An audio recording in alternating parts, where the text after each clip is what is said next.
So here we are on a beautiful fall day. Beautiful is relative. It's supposed to snow in just a few minutes, but not one of those big snowstorms that comes in and blankets everything, just snow flurries on the mountaintops. I am going to head out to see the Aspen. Okay, well, and I got little Miss Nix with me. Let's see if she comes up. Meh. Yep, there she is. Here's little Nixie. Meow. Meow. What's the matter, darling? Yeah, you little beauty. So we head out on Highway number 9, heading towards a ranching community called Kremling. Boy, oh boy, is it spectacular. My first stop is a place called Murdoch's. They sell fuel and groceries. Well, I have the fuel, but we sure need the groceries. Kremling is a quaint community, and it's always fun to see the views. The scenery is spectacular, but you can tell a storm is moving in, so gotta be ready for it. So the first thing I do when I get in the car is perform a kitty check, because I did actually drive off and leave Miss Nix once. And I swore I'd never let that happen again. Hard to see her, but she's pitching a fit in the back on her cat tree. But she'll get through it. We're almost to the campsite. It's not too far from here. It's probably 20 minutes drive. Then she'll feel a lot better when she can get out and kind of run around and chase the mice and whatever. The miller, she loves grasshoppers. So I'm developing a few favorite camps in Colorado, and I have one camp, and then that camp's occupied, which often they are. Then I've got a backup camp, usually just within a mile or 2 miles. So if I go there and it's occupied, at least I think I'm gonna likely have a place to go. Of course, the second camp never as good as the first one, but still, the idea is after a long road trip, after you've been driving for hours, you got a place to park the rig. Trying to figure out where to park the rig every day is probably the biggest challenge. And some people want to come here and they want to set up and just stay. Part of the enjoying these sites is to make sure you leave them in good shape and do no harm, take out what you bring in. And that can include waste, human waste. Put it in a bag and haul it is better than leaving it. But if you don't, then follow the rules, do the cat hole, and at least remove the toilet paper, because that's a real big issue. That's what we see in these camps more than anything. And then there's a lot of trash. And for some reason in hunter camps, people like to pound things into the trees. Bam, bam, big stakes into the trees. And I think that's always a big mistake. Little Nixie's disappeared again, one of about 100 times. And she just blends into the scenery so well. It's hard to tell where she is. So I just have to look and wait. Sometimes you just have to wait for her to show up. I have a cat call. Meh! Meh! Meh! And sometimes she comes to that cat call. And sometimes she doesn't. And you just never know. I think she was around here, she'd come. So she must have gone the other way. You just turn your back and there she's gone. And that's a hard part. They did a nice job of cutting and leaving wood. That was very nice of them. Somebody. And that's been fairly recently, because I've been up here fairly recently.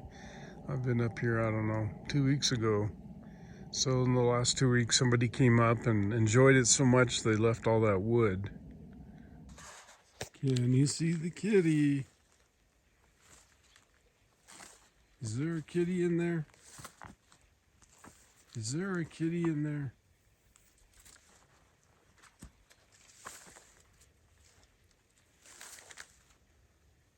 And you see the kitty.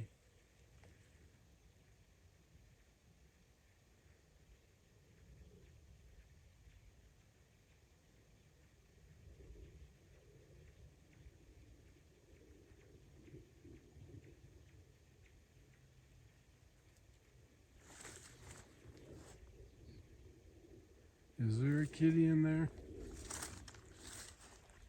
Oh, there is. There is a kitty. So we found little Nixie.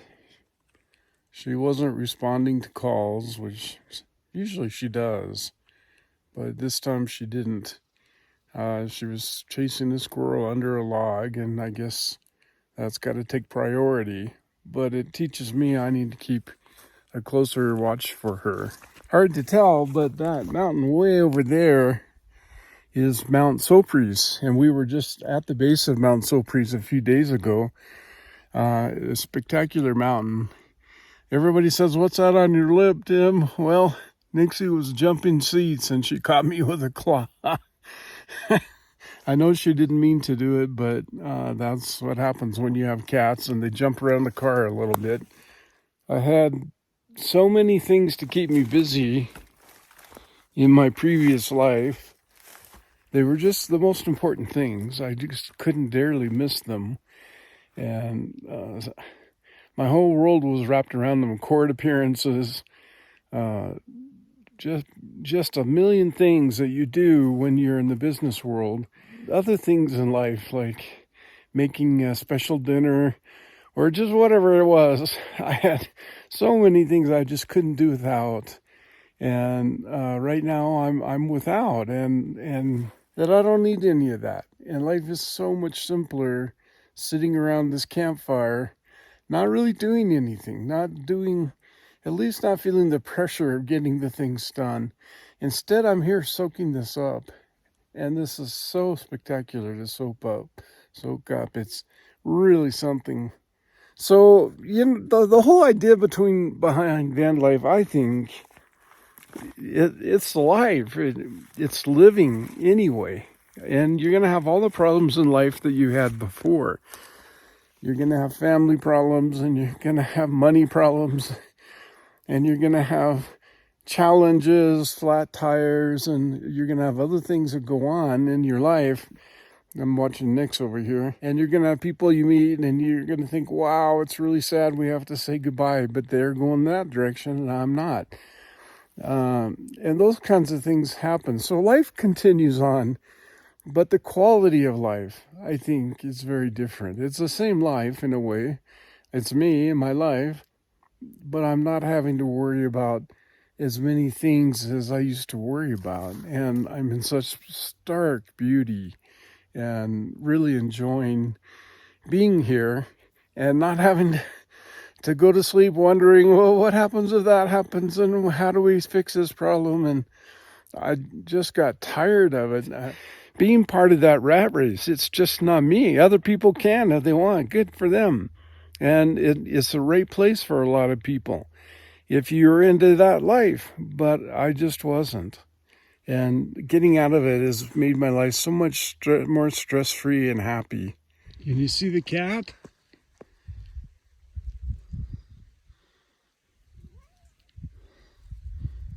Let me know when you can see the cat.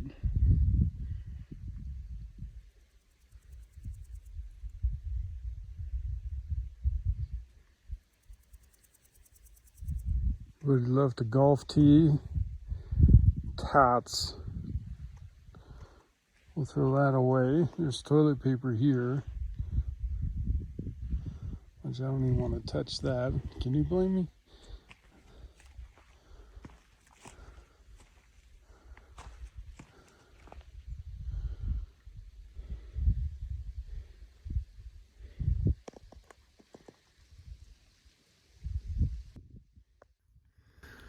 So here we are in spectacular country, one of my favorite camping sites. You have been with me to this camping site before, and I'm wishing that I could spend a little more time here, and 2 more days, 1 more day, whatever. Unfortunately, I am out of my medications, which these damn doctors have me on. I have things, doctor's appointments next week. And so staying an extra day is not going to be possible. In fact, I got to get back today, kind of. And that's just how life is. How many of us go around in life saying, well, I wish I could have an extra day with the person that I love. Or I wish I could have an extra day in this place in Telluride or wherever, and on the sailboat or wherever you want to be. Don't you come to that point in which you wish, oh, couldn't it just go on for another day? And unfortunately, it can't. Unfortunately, we have to be responsible. Little Nixie is chasing the squirrel in the wood thing, and this will go on all day. I am going to eventually have to call a halt to it because this will go on all day. And not that I mind, except that we have to be somewhere today. So from that respect, it won't work. But this is one of my favorite things to do, is let her be who she is. Imagine on a pig farm, in those big, large pig farms where they've got the fiberglass floorboards, and the pigs are never able to root or do anything that pigs do. And what a terrible life. And we lock a lot of our domestic animals up, and we don't let them do what they want to do. They normally would chase little chippies, and she's never caught one, by the way, for the chippy crowd.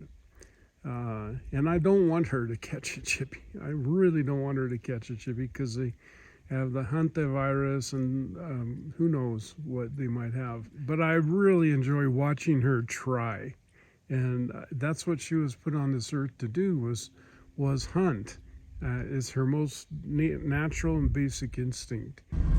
It's a four-wheel drive going in here. And of course it's a four-wheel drive coming out, because the mud holes are so deep. You gotta kind of drive in the middle of the road, on the ridge of the road, and on the far side. This hole's pretty nasty. It's just so deep, it's a problem. It is drying out, looks like. Just 1 or 2 days can really make a difference. Now we come to the really bad part, and you just got watching your P's and Q's.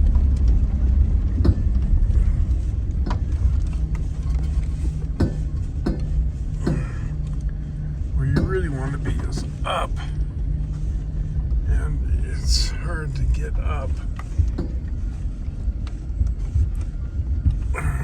Looks like we're gonna make it though. Up in the White River National Forest, heading for Ripple Creek Pass. I hope I've given you an idea of what van life looks like in Colorado. It's not really exciting, but it's also not as stressful as my prior life, in which I spent a lot of my time chasing little pieces of green paper and status and things that really didn't matter, and acquiring things that I really didn't want and that I often didn't use once I had them. So here we are. I appreciate you tuning in. This is Tim Paynter for the Van Life, wishing you all the very best. We'll see you soon. Bye-bye. Anything, little necks?